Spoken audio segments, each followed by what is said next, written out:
वो अभिनेता जो अपने किरदार को इस कदर जीता था कि पब्लिक उसे स्क्रीन पर देखने के बाद असल जिंदगी में भी डरने लगी थी।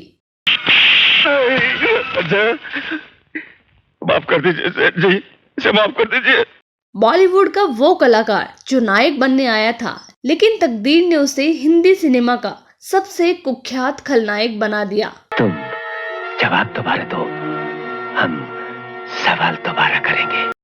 बॉलीवुड इंडस्ट्री का वो एक्टर जिन्होंने शुरुआती दिनों में अखबार बेचकर एक्टिंग के शौक को बरकरार रखा था।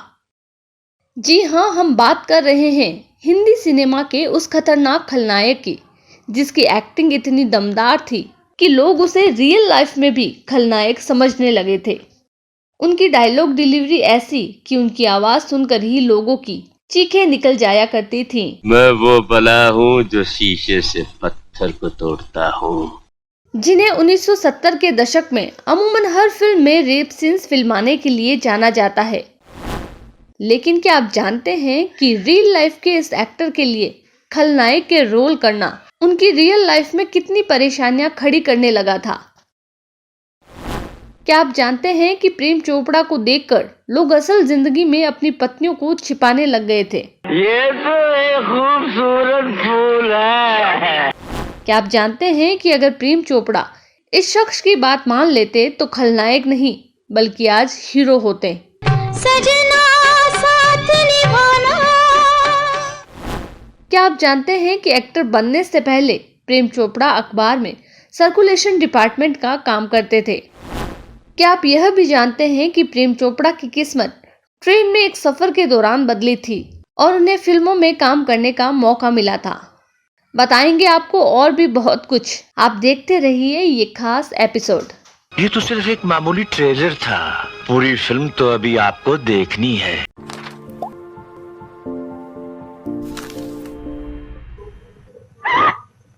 प्रेम नाम है मेरा, प्रेम चोपड़ा। प्रेम चोपड़ा का जन्म 23 सितंबर 1935 को लाहौर में हुआ था। भारत पाक विभाजन के बाद उनका परिवार हिमाचल प्रदेश के शिमला में आकर बस गया था। पिता रणबीर लाल चोपड़ा चाहते थे कि उनका बेटा प्रेम डॉक्टर या आईएएस बने, लेकिन प्रेम चोपड़ा को कॉलेज की पढ़ाई के दौरान थिएटर का शौक लग गया। मेरा नसीब तो देखो, 3 इक्के जैसे मेरे गुलाम बनकर रह गए हो। इसी शौक के चलते उन्हें एक्टिंग से खास लगाव हो गया और एक्टर बनने का सपना लिए वो मुंबई आ गए। यहाँ आने के बाद उन्होंने कई स्टूडियोज के चक्कर भी लगाए, लेकिन उन्हें कोई काम नहीं मिला। ऐसे में गुजारा करने के लिए उन्होंने मुंबई के एक अंग्रेजी अखबार में सर्कुलेशन डिपार्टमेंट में नौकरी ज्वाइन कर ली। इस जॉब में उन्हें 20 दिन तक टूर पर रहना पड़ता था। इसी टूर के दौरान एक अनजान व्यक्ति ने उनसे पूछा कि क्या वो फिल्मों में काम करना चाहते हैं। प्रेम चोपड़ा ने हाँ बोला और उन्हीं के साथ रंजीत स्टूडियो जा पहुंचे। रंजीत स्टूडियो में उनकी मुलाकात जगजीत सेठी से हुई, जो फिल्म चौधरी करनेल सिंह के लिए हीरो की खोज में थे। बस फिर क्या था, उन्हें प्रेम चोपड़ा पसंद आए और ये फिल्म सुपरहिट रही, लेकिन वो सिर्फ पंजाबी दर्शकों तक ही सीमित रही। इसके बाद उन्हें जब हिंदी फिल्मों में हीरो के रोल मिले तो फिल्में फ्लॉप होने लगी। इसके बाद महबूब ने उनसे कहा कि वह विलेन का रोल क्यों नहीं निभाते। विलेन के रोल का सुझाव मिलने के बाद उन्होंने इस सुझाव पर अमल किया, जिसके बाद उनको विलेन के रोल ऑफर किए जाने लगे। जितनी तकलीफ बर्दाश्त कर सकती हैं, तकलीफ इन्हें इससे कहीं ज्यादा दी जा सकती है। प्रेम चोपड़ा को डायरेक्टर राज कपूर ने बॉबी फिल्म के लिए चुना। इस फिल्म में उन्हें एक मवाली गुंडे का रोल करना था, लेकिन जब उन्हें पता चला कि उन्हें एक ही डायलॉग प्रेम नाम है मेरा, प्रेम चोपड़ा बोलना है, तो उन्होंने डायरेक्टर से इसको लेकर सवाल किया कि क्या उन्हें सिर्फ ये छोटा सा डायलॉग ही बोलना है। शूटिंग के वक्त राज कपूर ने उनसे कहा कि अगर फिल्म हिट हुई तो यह एक डायलॉग भी चल निकलेगा। दिलचस्प बात यह रही कि प्रेम चोपड़ा ने डरावनी हंसी डालकर इस डायलॉग को और भी मजेदार बना दिया। राज कपूर की वो बात बिल्कुल सही निकली। इस डायलॉग ने प्रेम चोपड़ा को मशहूर कर दिया। प्रेम नाम है मेरा, प्रेम चोपड़ा। इसके बाद किस्मत ने उनका जमकर साथ दिया और वह धीरे धीरे बॉलीवुड के खतरनाक विलेन के रोल में पहचाने जाने लगे।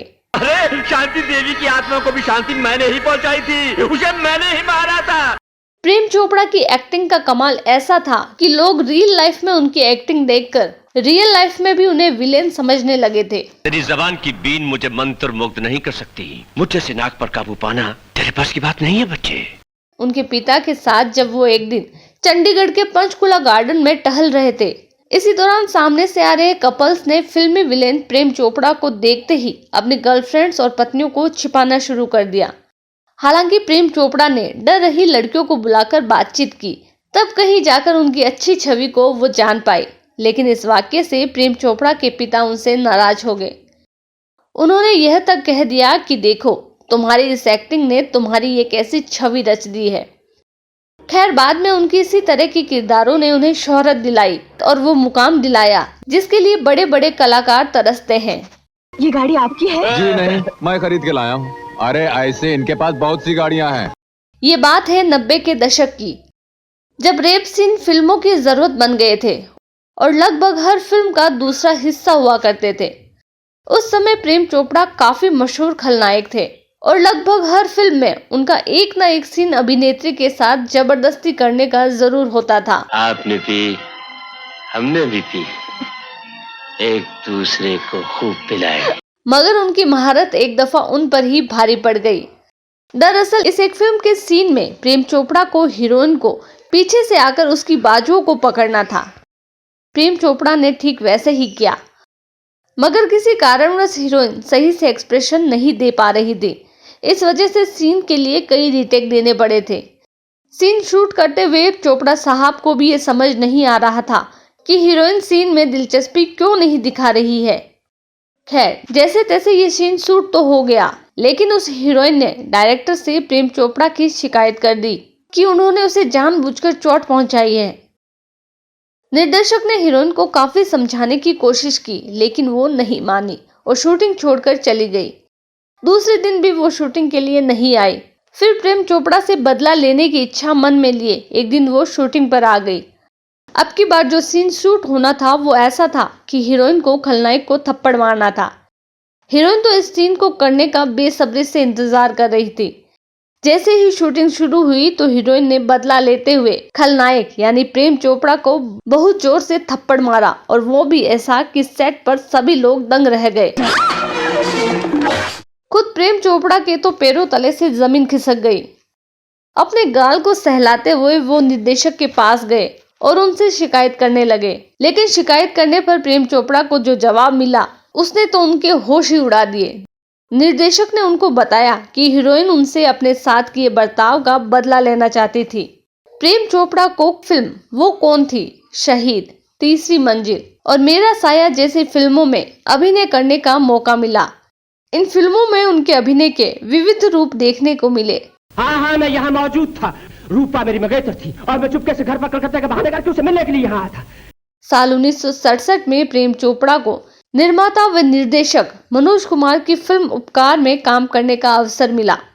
इस फिल्म की कामयाबी के बाद प्रेम चोपड़ा को कई अच्छी और बड़े बजट की फिल्मों के प्रस्ताव मिलने शुरू हो गए। बहुत बड़ा चमत्कार हो गया है पंडित जी, अपनी किस्मत चमकाने वाला मिल गया है। जिनमें राउंड द वर्ल्ड, झुक गया आसमान, डोली, दो रास्ते, पूरब और पश्चिम, प्रेम पुजारी, कटी पतंग, हरे रामा हरे कृष्णा, गोरा और काला और अपराध जैसी फिल्में शामिल थी। साल 1976 में प्रदर्शित फिल्म दो अनजाने प्रेम चोपड़ा की एक और अहम फिल्म साबित हुई। अमिताभ बच्चन और रेखा की मुख्य भूमिका वाली इस फिल्म में प्रेम चोपड़ा ने अमिताभ बच्चन के दोस्त की भूमिका निभाई थी। तुम्हारे साहबजादे तो हमें बड़ी शक्की निगाहों से देख रहे हैं। देखेंगे क्यों नहीं, चेहरा ही कुछ इस तरह। साले चुप कर। अपने दमदार अभिनय के लिए वह सर्वश्रेष्ठ सहायक अभिनेता के फिल्म फेयर पुरस्कार से सम्मानित किए गए। साल 1983 में आई फिल्म सोतन प्रेम चोपड़ा की महत्वपूर्ण फिल्मों में शुमार थी। सावन कुमार के निर्देशन में बनी इस फिल्म में राजेश खन्ना, पद्मिनी कोल्हापुरी और टीना मुनीम ने मुख्य भूमिकाएं निभाई। इस फिल्म में उनका डायलॉग, मैं वो बला हूँ जो शीशे से पत्थर को तोड़ता हूँ, आज भी दर्शकों की जुबान पर है। मैं वो भला हूँ जो शीशे से पत्थर को तोड़ता हूँ। प्रेम चोपड़ा अब तक करीब 350 से ज्यादा फिल्मों में काम कर चुके हैं। दोस्तों, आपको प्रेम चोपड़ा का कौन सा डायलॉग सबसे अच्छा लगता है? कमेंट बॉक्स में लिखकर हमें जरूर बताएं। और हाँ, अगर ये स्टोरी आपको अच्छी लगी तो इसे लाइक और शेयर करना न भूलें। मिलते हैं नेक्स्ट एपिसोड में। अगर तुमने किसी को कुछ बताने की कोशिश की तो उसका अंजाम तुम्हारे शंकर की मौत होगी।